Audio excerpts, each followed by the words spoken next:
एक कमजोर आत्मा पता है कैसी होती है? मैं आज आप लोगों को बताता हूँ कि एक कमजोर आत्मा कैसी होती है। सबसे पहली चीज कि जो कमजोर आत्मा होगी ना, उसको अगर कोई छोटा सा भी प्रॉब्लम आ जाएगी तो वो एकदम से दुखी हो जाएगी, ठीक है।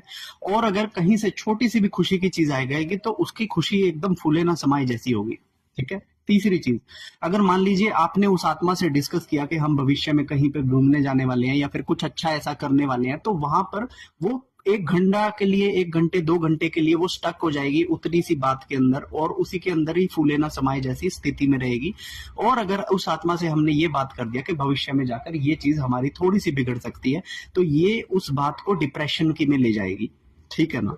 तो ये सभी लक्षण एक कमजोर आत्मा के लक्षण है। वहीं दूसरी तरफ अगर मैं एक स्ट्रॉन्ग आत्मा की बात करूं, तो सबसे पहली बात, स्ट्रॉन्ग आत्मा को अगर कोई बुरी चीज भी होगी तो वो अपने मन पर नियंत्रण बनाकर रखेगी और पूरा एग्जामाइन करेगी कि किस तरह का सिचुएशन है और क्या स्टेप लेना चाहिए।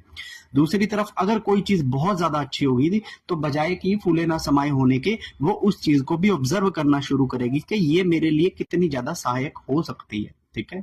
यहीं पर अगर हम उससे कुछ फ्यूचर की ऐसी बात करेंगे कि हम कहीं घूमने जाएंगे या फिर हम कहीं पे कुछ करने जाएंगे, तो वो फ्यूचर होने के बाद, फ्यूचर की बात होने के लिए वो उस चीज पे ज्यादा ध्यान नहीं देगी। वो कहेगी कि जब समय आएगा तब देखेंगे, ठीक है। और अगर ऐसे कोई भविष्य में कोई दुख की बात अगर हम उससे करेंगे, तो वहीं पर वो विचार करनी शुरू कर देगी वो आत्मा कि हमें इस दुख से किस तरह से अपने आप को ओवरकम करना है।